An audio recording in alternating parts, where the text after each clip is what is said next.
شروع اللہ کے نام سے جو بڑا مہربان نہایت رحم کرنے والا ہے۔ السلام علیکم ناظرین، مفسرین اکرام نے لکھا ہے کہ عقبہ بن ابی معیط جب کبھی سفر سے واپس آتا تو دعوت عام کرتا جس میں اہل مکہ شریک ہوتے۔ یہ اکثر حضور صلی اللہ علیہ وآلہ وسلم کی خدمت میں حاضر ہوتا، حضور صلی اللہ علیہ وآلہ وسلم کی باتیں سنتا اور انہیں پسند کرتا۔ ایک دفعہ وہ سفر سے واپس آیا تو اس نے حسب دستور دعوت عام کا اہتمام کیا اور حضور صلی اللہ علیہ وآلہ وسلم کو بھی دعوت دی۔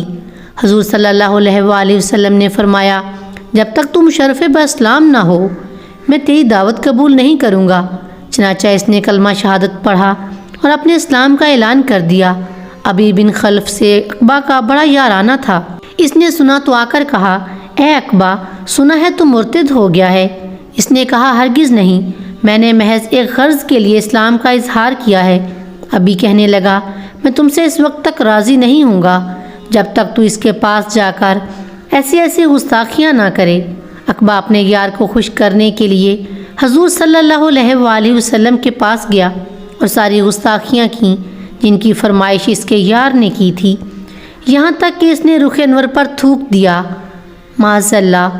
لیکن اللہ تعالیٰ نے اس تھوک کو آگ کا انگارہ بنا کر لٹایا اور اس کے منہ پر دے مارا، جس سے اس کا منہ جل گیا اور مرتے دم تک گالوں پر داغ رہا۔ حضور علیہ السلام نے فرمایا، جب سرزمین مکہ سے باہر تیری اوقات ہوئی تو تیرا سر تلوار سے اڑا دوں گا۔ یہ بات اس کے دل میں تیر کی طرح پیوست ہو گئی۔ کئی سال بعد جب اہل مکہ بدر کی طرف جانے لگے تو اس نے پہلو تہی کرنا چاہی اور کہا، تم کو معلوم ہے اس شخص نے مجھے جو دھمکی دی تھی اور جو بات ان کے منہ سے نکلی ہے پوری ہو کر رہتی ہے، مجھے یہیں رہنے دو۔ انہوں نے کہا، تم بھی عجیب آدمی ہو، پہلے تو اس کے غالب آنے کا سوال ہی پیدا نہیں ہوتا، اور اگر بالفرض کوئی ایسی صورت پیش آ بھی گئی تو تمہارے پاس تیز رفتار سرخ اونٹ ہے اور اس پر سوار ہو کر جانا۔ چنانچہ اسے اپنی بدبختی لے گئی۔ کفر کو شکست ہوئی تو یہ اپنے اونٹ کو لے کر بھاگا، لیکن وادیوں کے پیچ و خم میں الجھ کر رہ گیا اور گرفتار کر لیا گیا۔ چنانچہ حضور صلی اللہ علیہ وآلہ وسلم کے حکم سے سیدنا علی نے اس کا سر قلم کر دیا۔ قیامت کے روز جب وہ قبر سے اٹھے گا تو اس کی حسرت و ندامت کی یہ حالت ہوگی جو اس مذکورہ آیت میں ہے، اے افسوس، کاش نہ بنایا ہوتا میں نے فلاں کو دوست اپنا۔ جب رسول اللہ صلی اللہ علیہ وآلہ وسلم نے مدینہ ہجرت فرمائی تو ابو افق 130 سال کا بوڑھا تھا۔ اس نے رسول اللہ صلی اللہ علیہ وآلہ وسلم کے لیے شدید دشمنی کا اظہار کیا تھا اور لوگوں کو رسول اللہ صلی اللہ علیہ وآلہ وسلم اور اسلام کے خلاف بھڑکانا شروع کر دیا تھا۔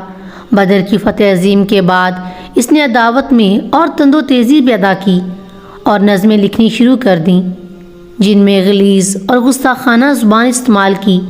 جب اسلام کے پکے دشمن الحارث بن سوید بن صامت کو موت کی سزا دی گئی تو ابو افق نے ایک نظم لکھی جس میں رسول صلی اللہ علیہ وآلہ وسلم کے بارے میں گالیوں بھری اور ہتک آمیز زبان استعمال کی، نیز اسلام اور مسلمانوں کا مذاق اڑایا۔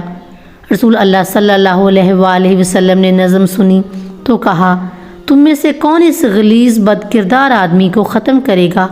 سالم بن عمیر نے اپنی خدمات پیش کیں۔ وہ ابو افق کے پاس گیا تو وہ سو رہا تھا۔ چنانچہ آپ نے اس کے جگر میں تلوار اتنے زور سے اندر کی کہ بستر کے پار نکل گئی۔ ابو افق چیخا تو اس کے آدمی لپک کر آئے، لیکن اس کو بچانے کے لیے بہت دیر ہو چکی تھی۔ ویڈیو اچھی لگی ہو تو لائک شیئر سبسکرائب ضرور کیجیے گا۔